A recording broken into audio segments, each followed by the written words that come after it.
Good morning. Happy Friday. I have Neuro Coffee in hand and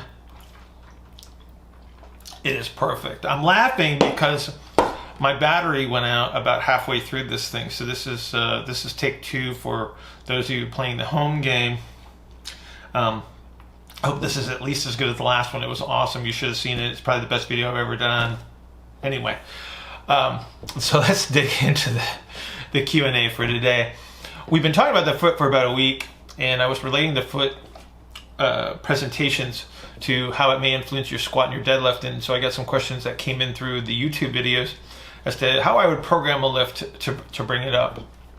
And so I made some recommendations to Alex on there, and I thought it would be a great way to sort of wrap up the week here, because we rarely get to talk about programming. I think it's kind of one of those things that's fun to talk about. But let me preface this by saying that I don't think there's any one magical program. I don't think there's a right way to do everything, but I do think that there's some principles that need to be appreciated that some people don't attend to enough, and that might be why they're frustrated, aside from the fact that you may just not be genetically programmed to be great at some of this stuff. So step one is probably pick better parents, and then the rest of the stuff gets kind of easy. But I think that if we think about this on a principled basis, one of the things that you probably need to recognize is that there's a learning and a coordinative effect of every exercise that you do. And so what that means is that if you do it more, then theoretically you should get better at it. And so people that are program hoppers, or they're looking for the next best thing, or they're desperate for improvement, and so their desire is to think that there's one program that's going to be the one that's going to make the biggest difference. And the reality is there isn't one. But if you're constantly changing, then you have to relearn the exercises every time. So what I would say is, if you're going to try to bring your box squat up, or any form of big lift, continue to execute that lift. Keep it in the program for an extended period of time. It would be like an Olympic weightlifter that didn't keep squats in his program, knowing full well that it is supportive of his Olympic lifts, right? So let's appreciate the learning and the coordination effect here on a very, very large scale. Don't change your exercises as frequently. Secondly, one of the ways that I program from a repetition standpoint is I tend to recommend that people train with a buffer at higher intensities.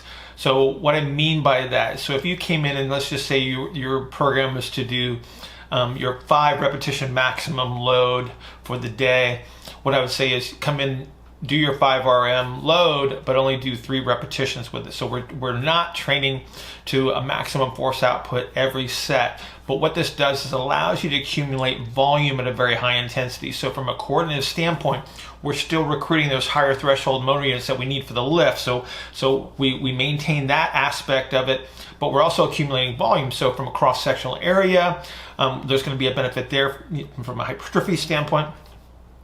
But we also have to think about how all the other tissues adapt over time. So the more exposures I get to these loads, I got to think about how the connective tissues are going to adapt over time. I have to think about how the skeleton adapts over time. So one of the impacts on increasing your ability to lift a lot of weight is the shape change that takes place in your skeleton. So the better squeeze you are, the better exhalation strategy you can develop, the more weight that you're going to lift. So you have to be able to learn how to create internal pressures. And so that takes time to make that shape change as well. And so again, the repeated exposures to this higher intensity, the higher volume at this higher intensity is going to promote those changes a little bit quicker. So let's consider that. When we talk about training with repetition maximum, so if I say you're going to train with your 5 RM weight today, this is a great way to be testing your ability to recover from workout to workout. So using the repetition maximum sort of sets your training capabilities for that day. So there's a whole lot of monitoring systems out there that people are using, and those are great and useful. But when I come into the gym, whether you've got the green or the amber or the red on your device, what we want to do is like how how can I execute in the gym? That's really going to be the true measure of what your capabilities are for that day. And so when we use the training repetition maximum, it allows us to determine where we should be in our level of effort for the day. So if I come in and say I'm doing 250-pound squats for my 5RM on Tuesday, and 2 weeks later I come in and my 5RM is now 260, then I can identify that I'm making progress and I'm recovering. If I start to see that number decline, obviously I'm not recovering enough in between workouts. I have other influences that are maybe impacting my recovery, and I need to make the adjustment. But you're always training at the appropriate level of intensity if I'm using that 5RM. And so again, these are just some of the simple concepts that I would use to accumulate volume and the coordination and the tissue adaptations. Then a second way that you want to consider adjusting your program is to follow this type of a training cycle with something that is much, much higher intensity. So instead of coming in and training with a buffer, now we're going to actually train at our repetition maximum. And so now we get another coordinative effect. So when we talk about concepts like the output of the central nervous system, now we're going to start to train that at a much higher level of effort intensity. The volume won't be nearly as high, but again, we need both aspects. We have to look at this from this coordinative tissue adaptation concept, and then we have to look at this from the output of the nervous system itself. We can still use our training RMs that will help guide us in regards to our recovery, which again remains valuable. But now we have some guiding principles here. And then, your supplementary exercises are also important.